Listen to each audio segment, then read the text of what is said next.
I still remember that Monday morning, like every other Monday, steeped in the smell of cheap coffee and the synchronized sighs of people pretending to be busy. The office hummed like a hive built entirely on caffeine and quiet panic. I was halfway through writing a report no one would ever actually read when the message popped up. HR would like to see you now. No one in that company ever got that message without their pulse skipping a few beats. I stood up slowly, pretending to stretch, pretending I still had control. My chair let out a long squeak, the sound of betrayal, and I swear every head turned for a fraction of a second before pretending not to care. The walk to HR wasn't long, but somehow it felt like an airport terminal after you've already missed your flight. The fluorescent lights buzzed overhead like judgmental bees. Inside the glass office, the HR manager smiled, the kind of smile that comes free with an apology email. "We've reviewed your position," she began, avoiding eye contact. "That's never a good sign.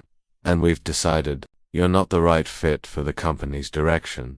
The direction. The mythical compass that always points somewhere you're not standing. I nodded slowly. "Of course," I said, trying not to sound too relieved, because honestly, part of me was. My soul had been slowly evaporating under those white lights, and this felt like someone finally opening a window. They handed me a box. Yes, the box. The ceremonial cardboard coffin of corporate life. I slipped my favorite mug inside the one that said "World's Okayest Employee," now painfully accurate, my mousepad, a half-dead plant, and a notebook filled with more ideas than anyone had time to listen to. As I walked out, I could feel the glances. Curious, guilty, a little pitying. The office door closed behind me with a soft click, like a judge's gavel. Outside, the sunlight felt illegal. The air tasted free. It's strange how the same city looks different when you're unemployed. The same streetlights, but now they blink in slow motion, as if mocking your new schedule. I went to the nearest cafe, ordered the cheapest thing on the menu, and stared at the foam in my coffee as if it had answers.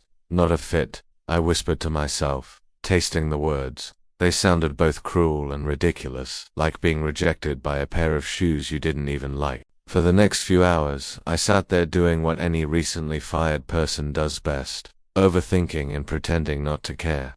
My phone buzzed with polite messages. "Sorry to hear that, and you'll bounce back." The digital version of awkward shoulder pats. I tried to convince myself this was freedom, and maybe it was.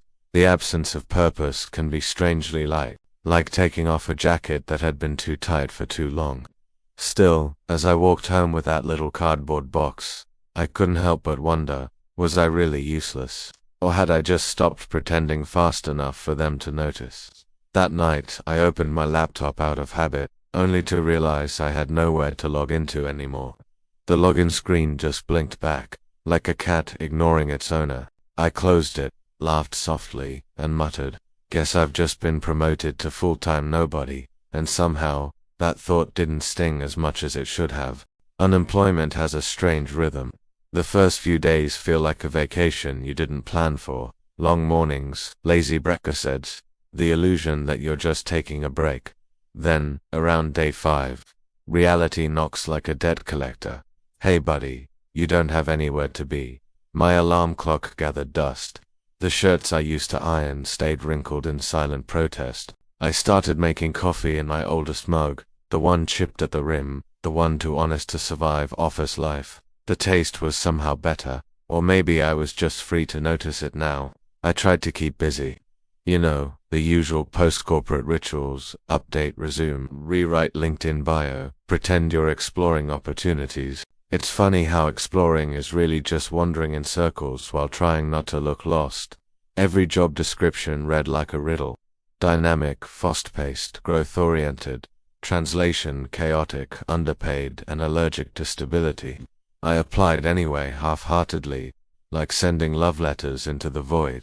Some companies ghosted me faster than a bad Tinder date. Others offered feedback sessions, which are just polite autopsies for rejected candidates. I started noticing small things again, the way sunlight hit the same crack on my wall every morning, how the neighbor's kid always sang off-key, how silence at 2 p.m. had its own texture. There's a kind of stillness in failure that you don't get in success. It forces you to listen. One afternoon, while scrolling through freelance listings, I stumbled on a forum of consultants, people who apparently get paid to give advice instead of follow it. Consultant. The word sounded both fancy and vague, like wizard, but with better rates. It got me thinking. I'd spent years being the person people ignored in meetings, the one pointing out the cracks, suggesting fixes that nobody wanted to hear. Maybe I wasn't useless. Maybe I was just prematurely correct. Still, confidence is a shy animal. It hides when you're unemployed too long. My savings were melting faster than ice cream in July, and my optimism had the consistency of soggy toast. I needed a sign, any sign, that I wasn't completely irrelevant. That sign came in the form of an accidental email. One of my old colleagues, bless his careless fingers, sent a project outline to my personal address by mistake. It was the same type of workflow I'd once tried to simplify and been told to leave it to management. Except now, reading through it, I could see the same inefficiencies spreading like mold. I laughed out loud, the kind of laugh that startles your own cat. They're still doing that, I muttered. No wonder the system's choking. For the first time in weeks, I felt a spark. A small one, yes, the kind that flickers between frustration and curiosity, but it was alive. I opened a new notebook and started sketching ideas, diagrams, models, timelines. I wasn't working for anyone, but I was working on something, and it felt good. The next morning, I woke up before my alarm, out of habit, maybe out of hunger. I brewed a fresh pot of coffee, sat at my kitchen table, and wrote until the sun dipped below the blinds. It was like being back at the office, except no one was breathing down my neck or stealing my stapler. Days blurred together, but not in a hopeless way, more like the way you lose track of time when building something you care about. I wasn't sure yet what this would become, a portfolio, a pitch, or just therapy disguised as productivity, but I knew I was onto something. When my phone buzzed with a notification, "Your unemployment benefits have been approved," I laughed again. It felt like getting a participation trophy for surviving capitalism. That night, I wrote one line at the top of the page. Maybe I wasn't fired. Maybe I was freed. It sounded like something a motivational poster would say, but for the first time I almost believed it. The spark became a habit. Every morning, I sat at that same kitchen table with my chipped mug and my notebook full of half-mad sketches. What began as therapy slowly turned into blueprints, flowcharts, systems. I was mapping out the patterns I used to see buried under endless meetings and shiny It was almost funny. I had been paid to ignore my instincts, and now those instincts were my only currency. One day, I decided to test a theory. I posted a short thread online, nothing fancy. Just a few lines about why most project teams fail before they even start. Within an hour, it got more engagement than anything I'd ever said during my 5 years at that company. People started commenting, asking questions, sending DMs like I was some kind of workplace whisperer. I leaned back, staring at my screen. I said aloud. So I did know something. That thread led to a small interview on a niche podcast about efficiency. The kind of podcast that sounds like two friends talking in a basement but somehow gets thousands of listens. I spoke about corporate blind spots, about how companies mistake noise for progress. It wasn't revenge. It was release. Afterward, a stranger messaged me. "Hey, I think you just described my company. Would you consider consulting?" Consulting. There was that word again, floating around like a balloon I wasn't sure I could catch. I said yes, of course. Not because I was ready, but because pretending to be ready is the only way to start anything. The client turned out to be a 3-person startup trying to fix a broken workflow. We met over video call, their faces framed by bad lighting and mild desperation. I listened to their problems, nodded thoughtfully, and said things like, "Let's map your friction points." I had no idea what that meant at first, but it sounded convincing. Then something surprising happened. It worked. I spotted where their system was bleeding time and offered a few low-effort tweaks. Within 2 weeks, their productivity doubled. They sent me an actual testimonial, the kind that starts with "We were skeptical at first," and ends with too many exclamation marks. I remember closing that email and laughing until I had to lie down. I'd just been paid for the same thinking that got me fired. It's strange how validation can sneak up on you. It doesn't arrive in applause or confetti. Sometimes it's just a quiet invoice that gets paid on time. With that one small success, I felt something rewire inside me. I stopped calling myself unemployed. I started calling myself independent. It's amazing how a single word can change the taste of your mornings. I spent the next few weeks refining my process. I built little templates, frameworks, slides, not to impress anyone, but to organize my thoughts. I even came up with a name for my method, Silent Systems. It sounded mysterious enough to be marketable, and vague enough that no one could really argue with it. I began reaching out to more clients. Some ignored me, others asked for free advice, which I politely declined. But a few, a precious few, paid without blinking. That's when I realized, people don't pay for certainty.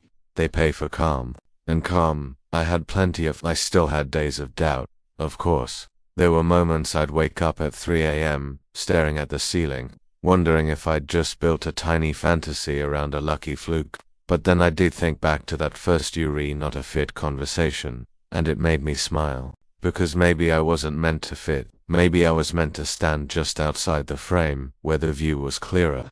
It's like being the camera operator at a party. Everyone else is busy posing, but you're the one who actually sees what's going on.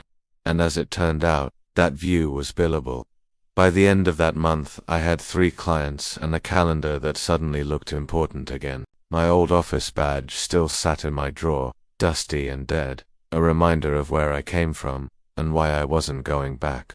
I didn't know it yet, but that spark I'd found, it was about to start a fire. It's funny how reinvention doesn't feel like a grand moment. It's more like quietly switching operating systems. Same hardware, new rhythm. I started to think less like an employee and more like a product. The kind that sells not because it's loud, but because it solves the right kind of problem. And to sell myself, I had to first believe that I was worth something. Easier said than done when your last official title was terminated. So I studied the language of the self-employed. Consultants didn't talk about tasks, they talked about deliverables. They didn't work on stuff, they provided value. Every email was a chess move. Short, polite, slightly mysterious. The kind that made people wonder if you were too busy to respond. I practiced pricing out loud in the mirror, like some people rehearse confessions. 200 an hour, I'd say. Then I'd laugh, like who would ever pay that? But the more I said it, the less ridiculous it sounded. Eventually, it started to feel like a fact waiting to happen.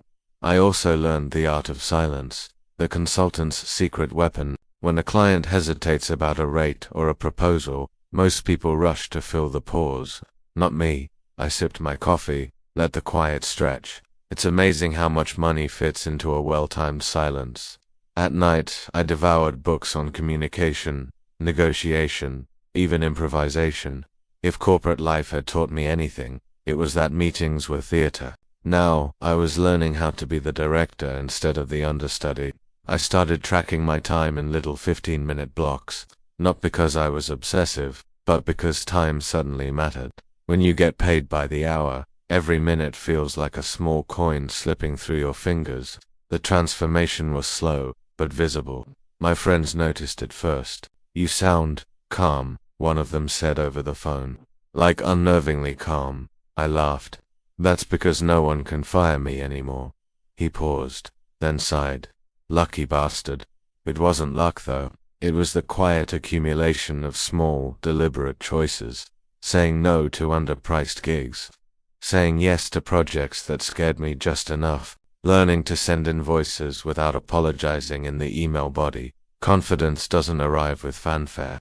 It creeps in like background music you suddenly realize has been playing for hours. One of my early clients once told me, "You don't say much in meetings, but when you do, everyone shuts up." I took it as the highest compliment. I wasn't trying to dominate, just to punctuate. And then came the big test. A mid-sized company asked for a proposal. Their problem was eerily similar to what my old firm used to struggle with. I drafted a plan overnight, neat, detailed, bold. When I hit send, I sat back and waited for rejection. Instead, they replied within hours, "Let's talk." That call went better than I expected. They didn't blink at my rate, not even a flinch. When the deal closed, I stared at my own email signature for a long time, just smiling me, the same not a fit guy, now getting paid premium rates to fix the kind of messes that got me fired.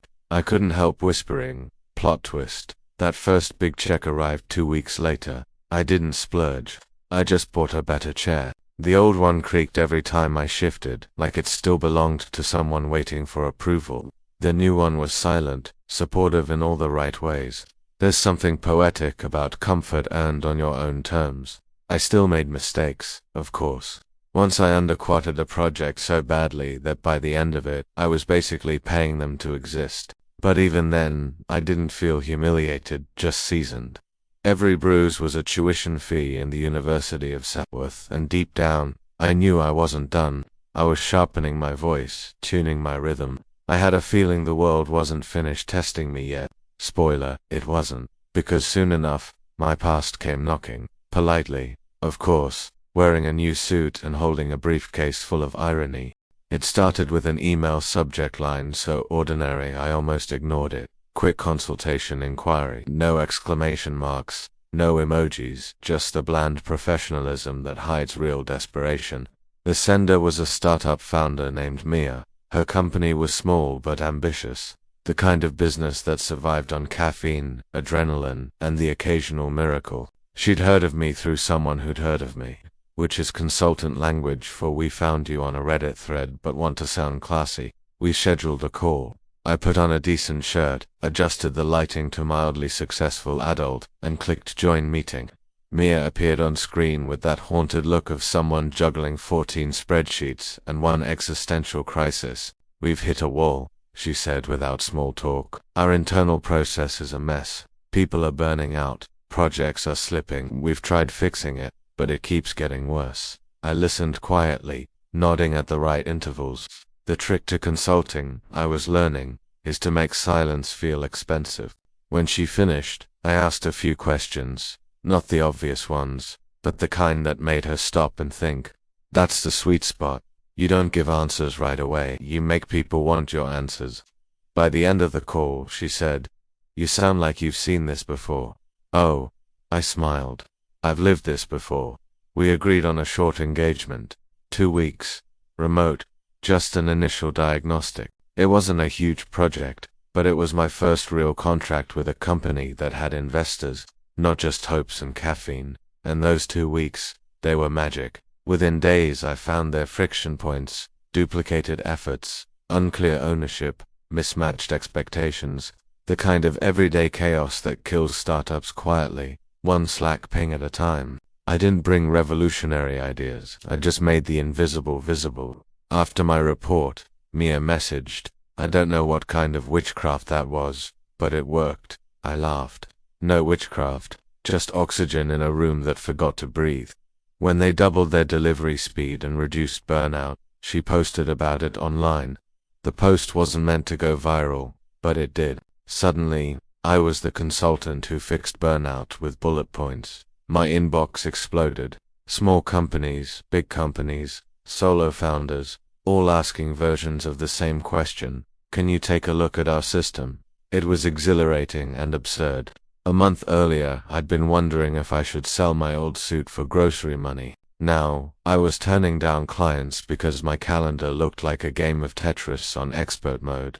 I even caught myself making a spreadsheet for managing clients, which felt poetic. I'd become the boss I used to complain about, except I liked this one better. Still, something about Mia's startup stuck with me.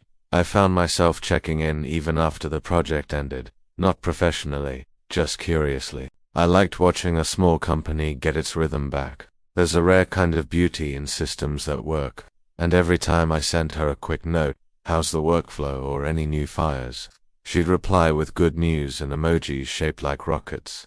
Those little moments kept me grounded, because while new clients were nice, nothing compared to seeing your first success keep breathing on its own. Then one afternoon, as I sat reviewing a new proposal, I got a message from an unfamiliar name with a corporate email domain I knew way too well. My stomach flipped before I even opened it. We're exploring external consultants for a short-term operations project. Your name came up. Are you available for a conversation? The signature was from someone at my old company. For a moment, I just stared at the screen. My cursor blinked back at me like it was holding in laughter. Of course, the universe would write a twist like that. I leaned back, grinning. Well, I murmured, guess they're ready to pay for what they fired. That night, I didn't sleep much, not out of anxiety, but from a kind of quiet electricity. The full circle irony was delicious. I wasn't sure what would happen next, but I knew one thing: this was going to be fun. The next morning, I reread the email 3 times, half expecting it to vanish, like some kind of digital hallucination. But no, it was real. My old company, the one that had labeled me not a fit, wanted my help. The irony was so rich I could have spread it on toast. I didn't respond right away. No consultant worth their salt ever replies too fast. There's a certain power in making people wait, especially people who once told you your ideas were too theoretical. Instead, I brewed a slow cup of coffee and let the steam rise like a little victory flag. The kitchen felt brighter that morning, or maybe I was just finally seeing it. For 2 days, I said nothing. I went about my usual work, a couple of client calls, some invoicing, even a small webinar, but that email sat there, glowing softly in my inbox like a loaded trap. On the 3rd day, I finally wrote back, "Hi name, thank you for reaching out. I'm currently taking on select consulting projects. Could you share a bit more about your needs, scope, and timeline? Best." My name, short, polite, unbothered, the digital equivalent of sipping wine during an earthquake. Their reply came within the hour, faster than I expected. They described ongoing workflow inefficiencies and communication breakdowns that were impacting team performance. In plain English, the exact chaos I'd warned them about before they fired me. I read it twice, smiling the kind of smile you hide behind a mug. Apparently, they were now under pressure from the board to bring in external expertise. And somehow my name had come highly recommended. I wondered which of my old colleagues had whispered it. Probably the same ones who once nodded politely while I presented to abstract ideas in meetings. The irony stung less than I thought it would. Mostly, it amused me. The universe has a wicked sense of humor, and I was starting to appreciate its timing. I did some research, checked their financials, and even peeked at a few Glassdoor reviews. Spoiler: things hadn't improved. Then I drafted a proposal. It was professional, clean, and priced at my current premium hourly rate. No discounts, no former employee favors. Before sending it, I paused. Part of me wanted to add a postscript, something cheeky like, "Do you still think I'm not a fit?" But revenge tastes better when it's wordless, so I sent it as is. That night, I poured myself a glass of wine and watched an old movie. Halfway through, my phone buzzed with their reply. They agreed to a meeting. Tomorrow morning, I laughed out loud. Not a bitter laugh, more like disbelief sprinkled with delight. The kind of laugh that says, "Well, this should be interesting." When the video call started the next day, I saw 3 familiar faces and 1 new one. Their greetings were polite but tight, as if everyone was pretending not to remember the last time we'd spoken. You know, the one that ended with me carrying a cardboard box out of the building. "Good to see you again," one of them said. "You too," I replied, smiling. From this angle, the lighting's much better. A tiny silence followed, the corporate kind that smells faintly of awkwardness and regret. Then we got down to business. They explained their problems. I asked precise questions. I could tell they were trying to sound authoritative, but their tone wavered every time I nodded. By the end of the call, the new guy, clearly someone from upper management, said, "We'd like to move forward with you. Your reputation precedes you." I almost choked on my coffee. Reputation, the same word that used to feel like a threat now sounded like a reward. We discussed terms, timelines, expectations. Everything was smooth, clinical, professional, until the moment they asked about my rate. When I told them, the room went quiet. You could almost hear the sound of corporate pride crumbling into spreadsheet. But they didn't argue. They simply said, "We'll get back to you soon." 10 minutes after the call ended, the contract arrived. Signed, full rate accepted. I stared at my screen for a long time, grinning. The same people who once paid me to leave were now paying me to return. Only this time, they'd be footing the bill per hour. I leaned back in my chair, whispered to no one. Guess I finally fit the budget. And just like that, the circle began to close. When the official contract arrived, I read every word, savoring the moment like a well-aged inside joke. The terms were exactly as I'd outlined: scope, hours, rate, all pristine. The number at the bottom made me grin. If poetic justice had a price tag, this was it. Still, I didn't celebrate. Not outwardly. I'd learned by now that the best kind of revenge isn't loud, it's wet. On the morning of my first day back, I dressed in my usual remote consulting uniform. Crisp shirt on top, pajamas below, a perfect symbol of how detached I'd become from the corporate costume. I logged into their company meeting as external consultant, strategic operations. Same old video platform, same meeting link, but I was a different species now. When my camera came on, the expressions were priceless. A few polite smiles froze halfway, as if they couldn't decide whether to greet or apologize.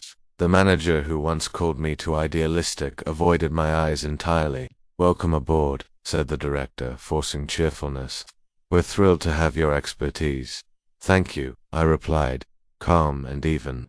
"Let's make this productive." Inside, I was laughing softly, the kind of laughter you keep behind your teeth. I began my audit like a surgeon reopening an old scar. The same inefficiencies, the same circular emails, even the same color-coded chaos in their project tracker. It was déjà vu, but this time I got paid to point it out. I kept my tone measured. No smugness, no gloating. Just quiet precision. I asked for reports they didn't know how to find. I requested data that didn't exist. Within a day, the team realized I wasn't there to be liked. I was there to be right. The first report I sent them was titled simply, "Systemic Blind Spots, Preliminary Findings." It read like a mirror they hadn't wanted to look into. Yet instead of defensiveness, I saw something else in their replies. Respect. A careful, unfamiliar kind of respect. Midway through the week, I got a direct message from an old colleague. "I knew you'd make it. We all did. We just didn't say it." I typed back, "Appreciate it.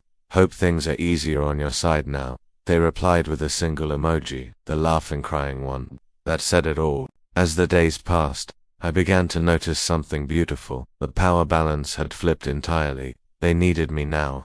Every meeting began with, "What do you think?" Every email ended with, "Let us know your recommendations." I didn't gloat, not even privately. The pleasure wasn't in watching them squirm. It was in realizing how irrelevant their old judgment had become. Their opinions no longer defined me.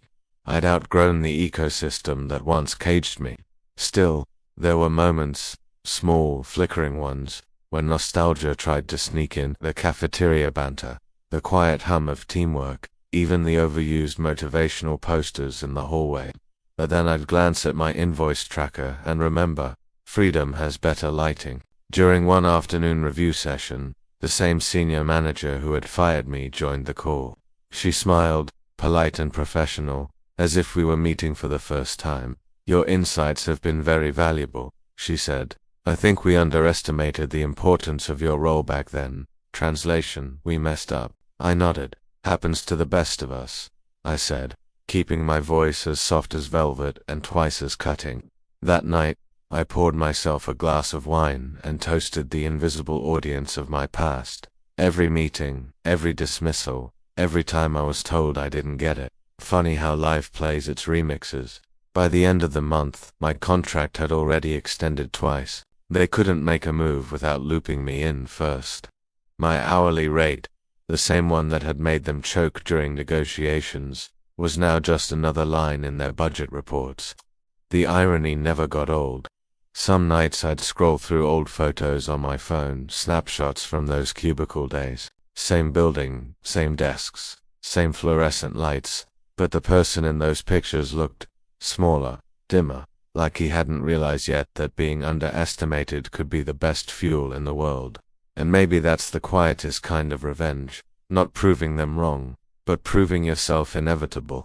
The second month as their consultant felt like living inside an echo, familiar words, familiar walls, but my voice finally carried weight. They didn't just listen now. They documented my every suggestion as if it were gospel. I'd become, accidentally, their oracle of operational clarity. It amused me endlessly. Once upon a time, I'd spent hours fighting to be heard in those same meetings. Now, they were paraphrasing me in PowerPoint slides and pretending it was their idea. Corporate recycling at its finest. I didn't mind. I billed by the hour. The funny part about coming back as a consultant is that you get to choose your level of involvement. I was no longer trapped in their schedule or soaked in their stress. When things got tense, I could simply say, "Let's reconvene tomorrow," and vanish into the comfort of my own living room. Nothing heals corporate trauma quite like pajamas and herbal tea. One evening while reviewing a report, I stumbled upon a line that made me laugh out loud. It was a proposal they'd written, basically my original idea from 2 years ago. The one they'd said was too naive for real-world execution. Now it was being rolled out under a different name, hailed as innovative restructuring. I took a sip of my tea, smirked, and whispered to no one. Guess the world caught up. Still, something unexpected began to stir beneath the amusement. A quiet question. Why did I ever need their validation in the first place? The old me had equated their approval with success. I'd wanted to belong so badly that I mistook their structure for purpose. But now, on the outside, I realized belonging wasn't the goal. Alignment was a goal, and I'd finally aligned with myself. Midway through the month, they asked me to lead a workshop on resilience strategy. Oh, the irony. I accepted, of course, for double my rate. During the session, as I guided them through scenarios and frameworks, I watched their faces shift between admiration and discomfort. It wasn't arrogance on my part. It was simply the visible tension of people meeting their own mistakes in the mirror. At one point, someone asked, "How do you stay motivated after setbacks?" I smiled, leaned slightly toward the camera, and said, "You don't chase validation, you chase improvement. Validation will chase you eventually." Wearing a nicer suit, the chat exploded with emojis. Even the director typed, "Well said." After that, things moved fast. They wanted me to oversee a full restructuring phase. I accepted, with one condition: full autonomy. No committees, no micromanagement, just results. They agreed instantly. That alone told me everything had changed.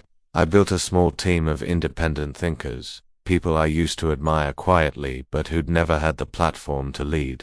I hired 2 of my old colleagues, both of whom had been overlooked for promotions back then. Seeing their names on my team roster was oddly satisfying, like restoring balance to a story that had been miswritten. Together, we started cleaning up the mess, streamlining workflows, fixing communication gaps, eliminating redundant layers of bureaucracy. It wasn't glamorous work, but it was the kind that made things function again. The results came quickly. Efficiency metrics improved by 40%, costs dropped, morale climbed. They sent me congratulatory messages, praising the consultant's innovative methods. If only they knew that half of it came from the playbook I'd drafted before being fired. Sometimes I'd end the day and sit quietly, letting the glow of the laptop screen fade across my desk. I thought about the strange symmetry of it all, how the same place that once dismantled me was now paying for my reconstruction. I didn't hate them anymore.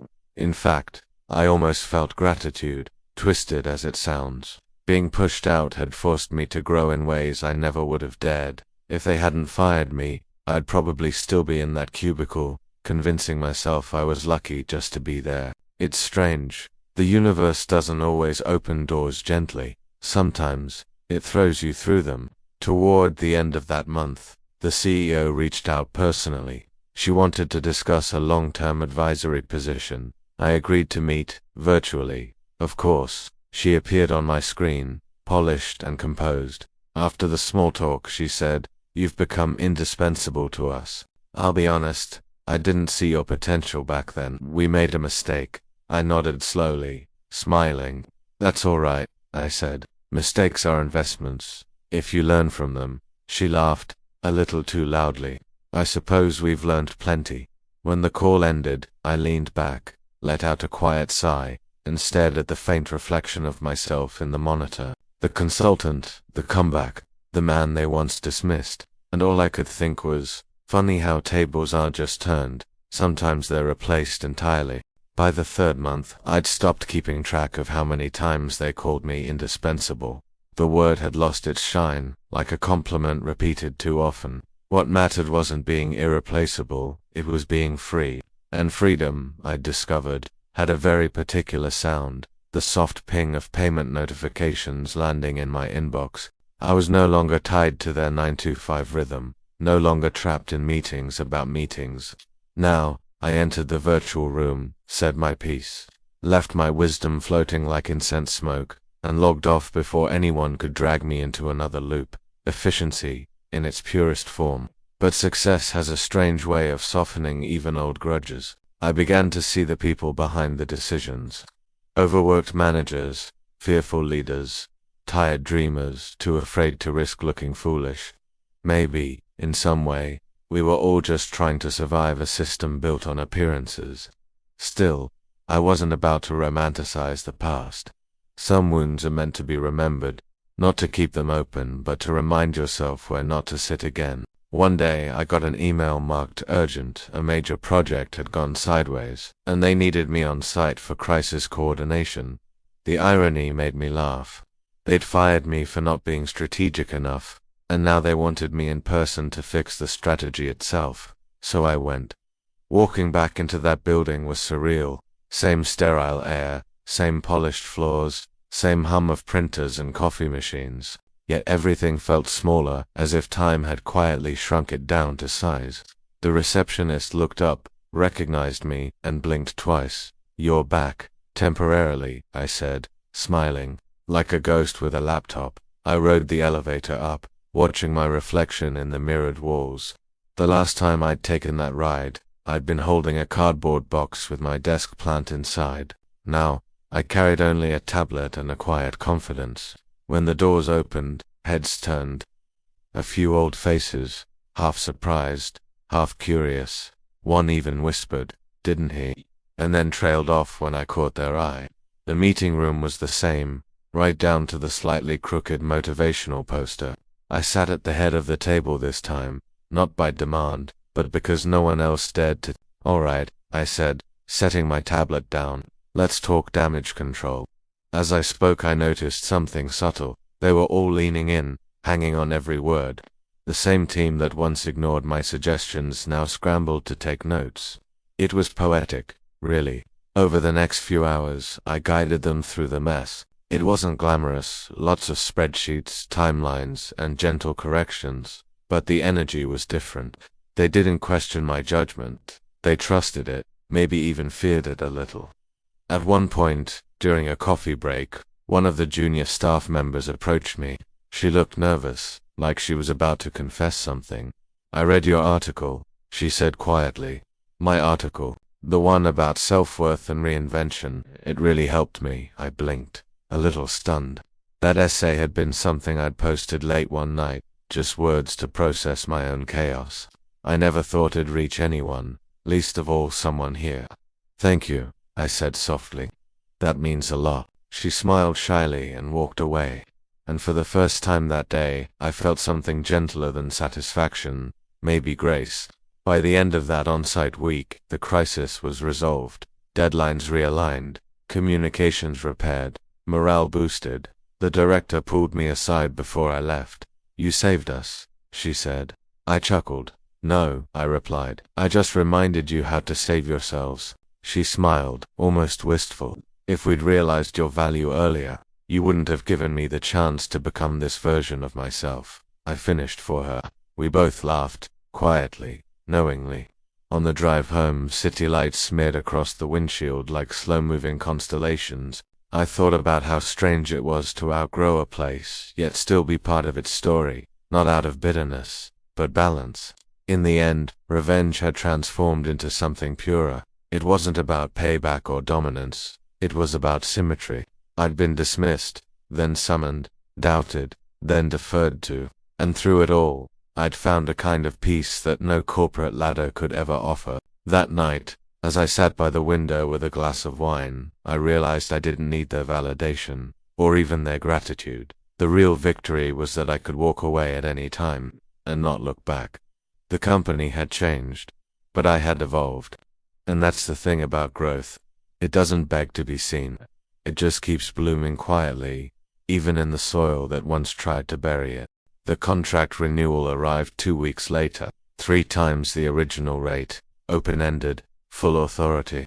A few years ago, I would have signed it instantly, maybe even framed it. But this time, I just stared at the digital document, sipping my coffee, listening to the rain slide down the window.